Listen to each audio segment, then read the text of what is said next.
Bonjour, je suis Adrian Atkinson and you're inside Jamaica Magazine. Today, March 20, 2023, is quite a full day of observances. French Language Day, International Day of Happiness and World Storytelling Day. Which one will you be participating in? We have a diverse lineup waiting just for you. So guess what? Stay tuned. We'll be right back.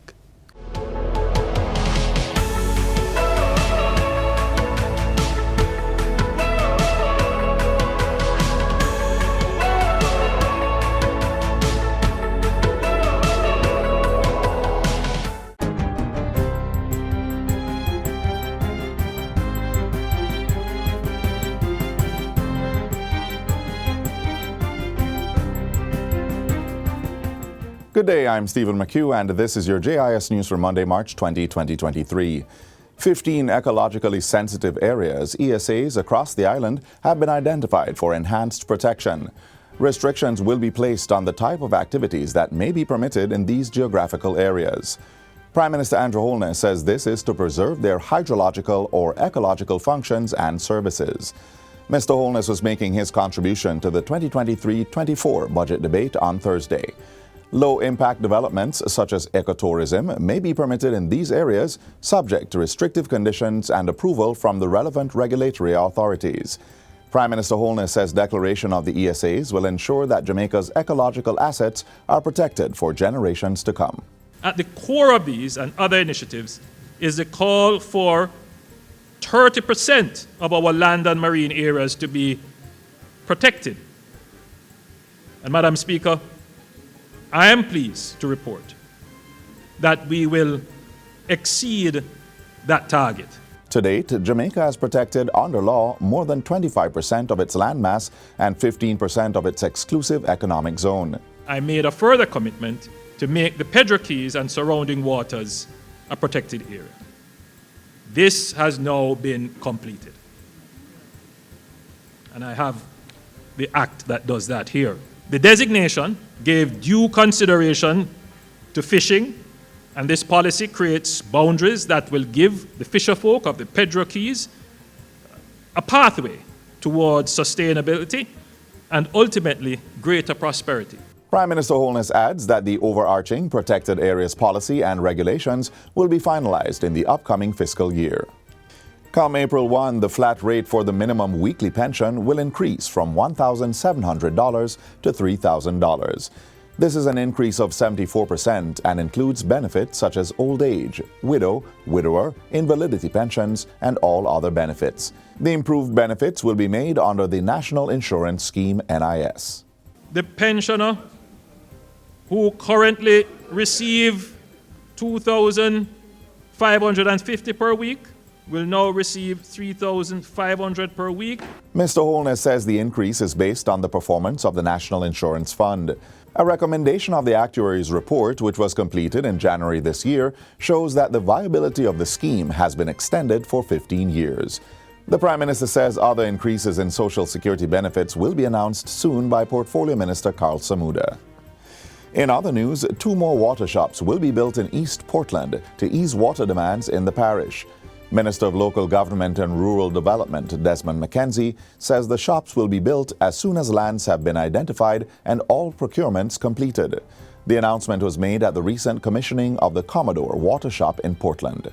So these 2 new water shops that I'm announcing today for East Portland will not come after I snap my fingers. It will come after the process has been gone through and all the necessary arrangements have been made. Minister McKenzie urged community members to protect the investment by ensuring that individuals do not sell the water provided by the water shop. Meanwhile, Minister McKenzie has issued a stern warning for persons to stop stealing water from fire hydrants and selling the commodity to residents. He's also calling on persons not to use the meteorological drought to abuse the system. And one of the problems that we are facing that we have persons who have access to hydrants now. And they go in the dead of night, turn on the hydrants, full up bucket, basket, whatever they can put it in, and then carry it and sell it to communities. We are aware of that, and we're going to be taking steps to put an end to that. Minister Mackenzie was speaking recently at the commissioning of the Watermount Pump House in West Central St. Catherine. Approximately 7,000 residents from 3,000 households are benefiting from the facility, which cost $220 million to install. Communities benefiting from the system include Watermount, Cudjoe Hill, Pedro, and Back Pastures. And finally, students of the New Hope Preparatory School in downtown Kingston are now benefiting from a newly built library and reading room. The $13 million project based at the North Street Seventh-day Adventist Church was completed through donation and fundraising events. At last week's opening, Education Minister Favour Williams praised the administrators and church community for their contributions in funding the project. I know that these new facilities at New Hope will redound to even more or better improvement in teaching and learning outcomes. I'm impressed by the improvements to the school's infrastructure, and I'm even more attracted by the positive trend I've been observing in the area of student performance and educational outcomes. And that's it for JIS News Today. I'm Stephen McHugh. Thanks for watching.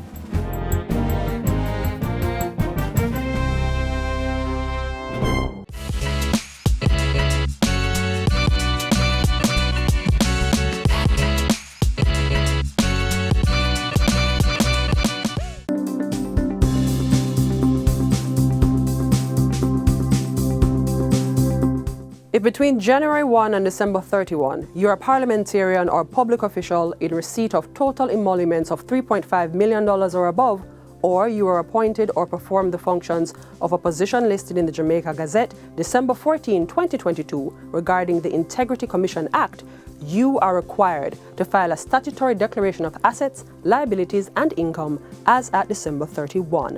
What to file? You are required to declare all balances and interest in all assets, liabilities, and income received by you, your spouse, and children below the age of 18, whether living in Jamaica or abroad. It should be noted that a person who knowingly makes a false statement in a statutory declaration may be liable to a fine not exceeding $2 million or to a term of imprisonment not exceeding 2 years. The Integrity Commission has implemented its zero-tolerance policy. All declarants are to submit all outstanding statutory declarations. Failure to submit a statutory declaration may attract a fine of not exceeding $500,000 or to a term of imprisonment not exceeding 6 months. The Integrity Commission has decentralized the collection of statutory declarations. Submit your statutory declarations for the previous calendar year securely within your organization on or before March 31 of the following year. Here's how. Firstly, complete your statutory declaration. Ensure you have entered the correct as-at date, for example, December 31, 2022. NA or C attached is never an appropriate response. Use none and list all required balances. Copy or print additional pages where necessary. Ensure all the sections are signed. A justice of the peace is required to validate your signature by signing, entering the date, location, and affixing their embossed seal. Attach the relevant supporting documents. ATM printouts are not accepted. You then proceed to your in-house collection point. Collect a statutory declaration envelope and security seal. Place the required information on the statutory declaration envelope, seal the envelope, and affix the security seal. Deposit the secure envelope in the Integrity Commission branded collection container or with your designated officer on or before March 31. Finally, enter your name and date of submission on the Integrity Commission log sheet. The designated officer should deposit the white copy of the log sheet in the collection container on April 1. Retain the yellow copy for the files and facilitate the submission of the collection container to the Integrity Commission. The Integrity Commission will register your statutory declaration and send you a receipt by email on or before May 13. After submission, the statutory declaration is examined for due completion and accuracy, where the Integrity Commission is satisfied that the statutory declaration has been duly completed, certification is done, and an advisory issued to the declarant. Submit your statutory declaration completely and accurately and get on the path to certification. For more information, visit our office on the 4th floor of the Sagicor Sigma building at 63 to 67 Knutsford Boulevard, Kingston 5, or give us a call at 876-968-6227 or 876-960-0470. The following is an excerpt from the 2023-2024 budget presentation by Prime Minister the Most Honourable Andrew Holness. Members will recall that the actuarial review of 2013 showed a dismal state of affairs and the sustainability of the NIS was threatened if immediate steps were not taken. In fact, the projections at that time were that cash flow would be negatively impacted by 2025 and the scheme would be bankrupt or run out of money by 2023. Madam Speaker, the administration I lead took decisive and deliberate steps to implement a raft of reforms, the last of which was implemented in 2022. Today, I can stand here and say that those measures have borne fruit. The latest actuarial review, which was completed in January 2023, shows that the viability of the scheme has been extended for 15 years. Madam Speaker, pensioners are among the groups that have been ravaged by the recent high inflation. I'm therefore pleased to announce that based on the performance of the National Insurance Fund and the recommendation of the actuaries, the old age, widower, and invalidity pensions and all other benefits payable under the National Insurance Scheme will be increased.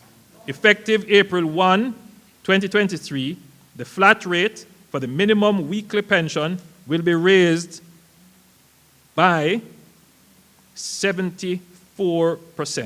Moving from $1,700 to $3,000 per week. The pensioner who currently receive $2,550 per week will now receive $3,500 per week, a 37% increase, and those at the top will receive a 24% increase, moving from $3,000 to $4,200 per week. Madam Speaker, a number of other benefits under the NIS will also be increased, effective April 1 and will be announced by the Minister of Labour.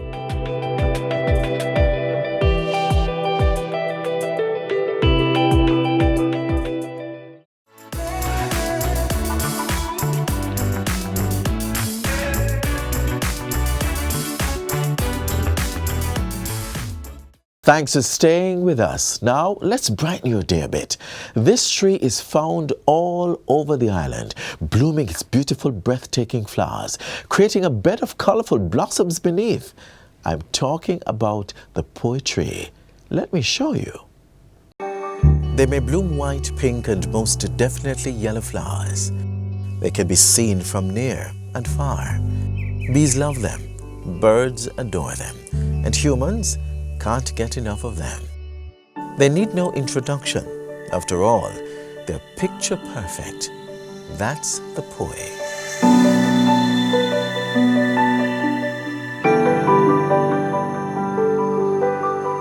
Jamaica is known as the land of wood and water.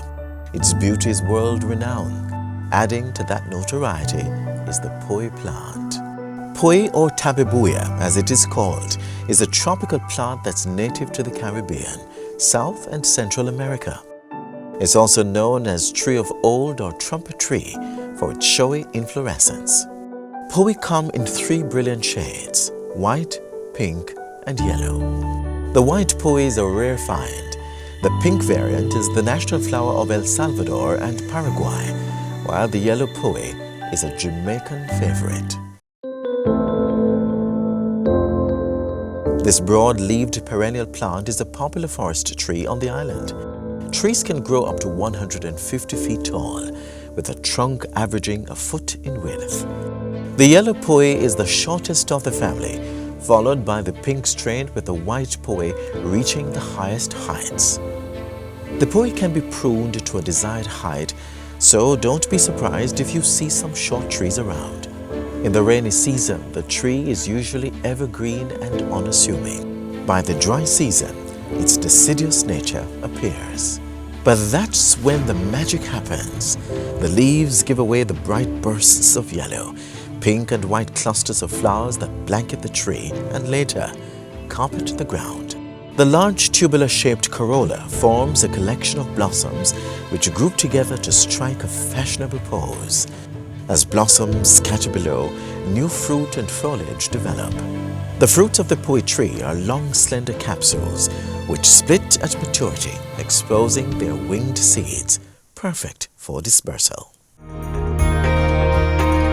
Though planted mostly as a brilliant showpiece, the poi may be used as a timber tree.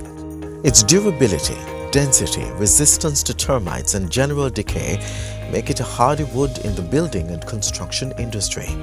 Certain species of poi are also grown as honey plants by beekeepers. The tree also serves another purpose, a study reminder for students at the University of the West Indies Mona campus. Legend has it that if students have not begun to study for final exams by the time the poi blooms, then they are sure to fail. The next time you venture outside, be sure to be on the lookout for the poi and feast your eyes on one of nature's most conspicuous beauties. Or better yet, contact the forestry department to get a hold of your very own poi plant. It only takes 2 to 3 years to give you a spectacular flower display.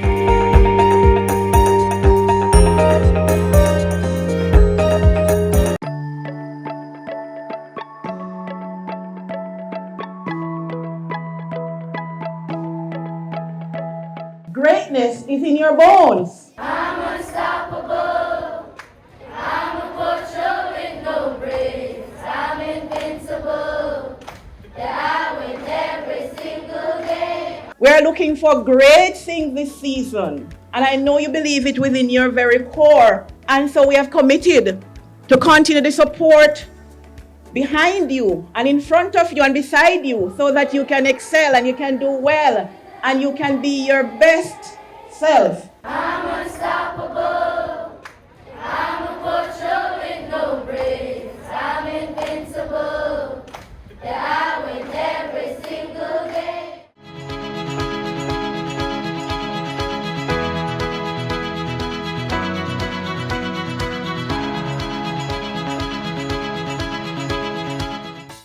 Remember earlier when I told you that today is being observed as World Storytelling Day? Well, it wouldn't be right leaving you all here without a good story about part of our history. Now, would it? Up next, we hear about the Ligani story.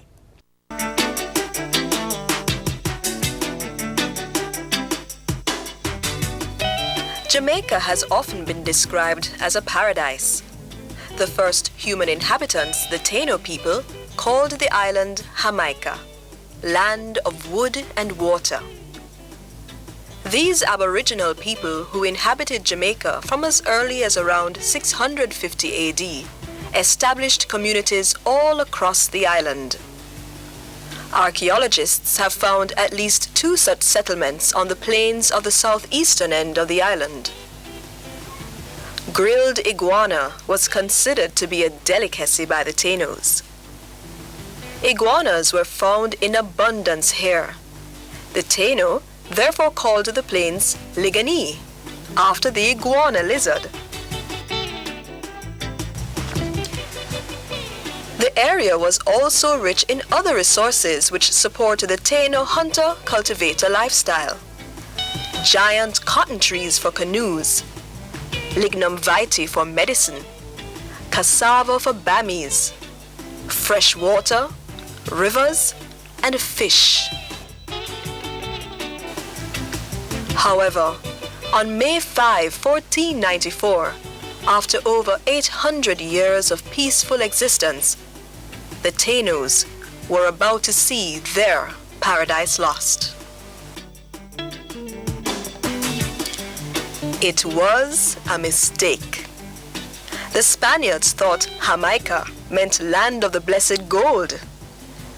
They wasted no resources here, but instead let their cattle and horses roam pretty freely. The climate and vegetation on the southern plains were ideal, and the herds thrived. Soon they were doing a brisk trade with Central America in hides and livestock. A British soldier was later to record in a letter to his brother, "Loving brother, these are to let you know that we are at the island of Jamaica, which is a very good island, very fruitful in cattle at present. We are possessed of the town and their houses, and the people are fled into the mountains, they having so many horses and carts to carry with. For this place doth abound with horses." Before they disappeared from Jamaica, the Tainos had taught the Spanish how to grill meat on sticks on an open fire, the jerking method. The Spanish, however, preferred beef and pork to iguana steaks. Despite this prosperity, the island was not well defended, easy pickings for the British, who in 1655 were looking for another type of gold. The British settlers found the Ligani Plains almost tailor-made for their purposes, that of establishing profitable sugar plantations. Livestock rearing had already opened up much of the woodland. Unlike the Spaniards, the British established a military base on the plains first off.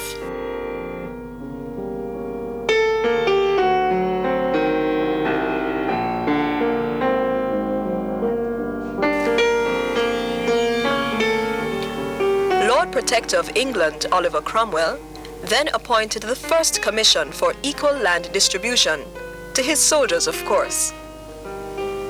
In 1663, the plains had a total population of 881 people. 54 were African slaves. 7 years later, there were 12 sugar estates on the plains. Major Richard Hope, who had taken possession of 807 acres, established one of the earliest estates, the Hope Estate. He cut a road in 1673 to take his sugar to the wharf downtown, what is today between the General Penitentiary and the Bellevue Hospital. Other users of the Hope Road had to pay him a toll. This area became known as Tollgate. It was the beginning of the era of the sugar estates. Jamaica achieved its peak sugar production in 1805. However, after the abolition of slavery in 1838, production contracted dramatically. It was particularly devastating for the Ligani estates. Hope Estate began the introduction of Indian labor from 1836, but by 1840, the estate ceased sugar production. The last of the Ligani estates, Mona, shipped its last crop in 1914. The Kingston and Ligani Waterworks Commission bought the Hope Estate in 1850. The toll system was dismantled, and somehow the name eventually changed to Matilda's Corner. The decline of the estates, however, brought about a new age for the plains. In 1683, a British diarist visiting Jamaica wrote, "At Ligani are several houses, some of them very handsome and well built, which place in time is like to become a pretty town." Today, the area known as Ligani has contracted to the commercial area around Matilda's Corner. Changes to the Hope Estate heralded the beginning of what this area is now known for. At the end of the last century, the School of Agriculture and the Boys' Grammar School, Jamaica College, were established on the grounds.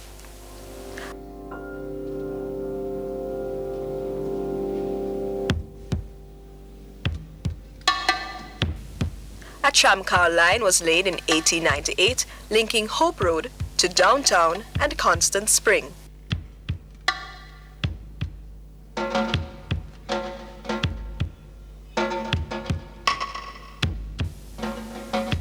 Today, the Ligani area is home to at least 17 schools, a mix of primary, secondary, and tertiary, including Jamaica's 2 universities.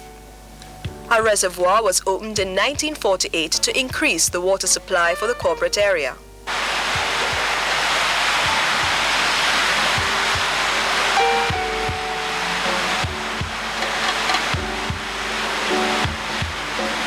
Highly residential, Leganese estates have also been subdivided to make way for housing needs. Jamaica's first housing scheme, Mona Heights, was built in 1951. And business at Matilda's Corner is booming. Forever being changed by its inhabitants to suit their economic purposes, Leganese will no doubt continue to be important to the economic life of Jamaica.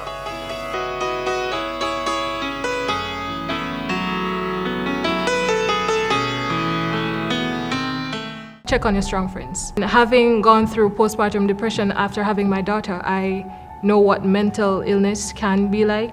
You may be the one to provide someone with a haven.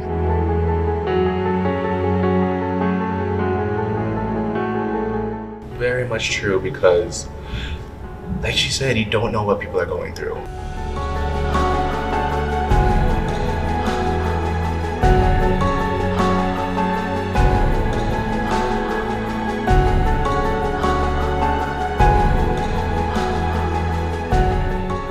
It's also important to know within yourself what's going on, because you yourself know you better than anyone else could possibly know you.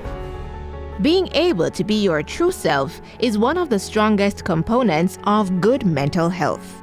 You can whisper how you feel, or you can shout it out loud, but in whatever you do, if you need help, say something.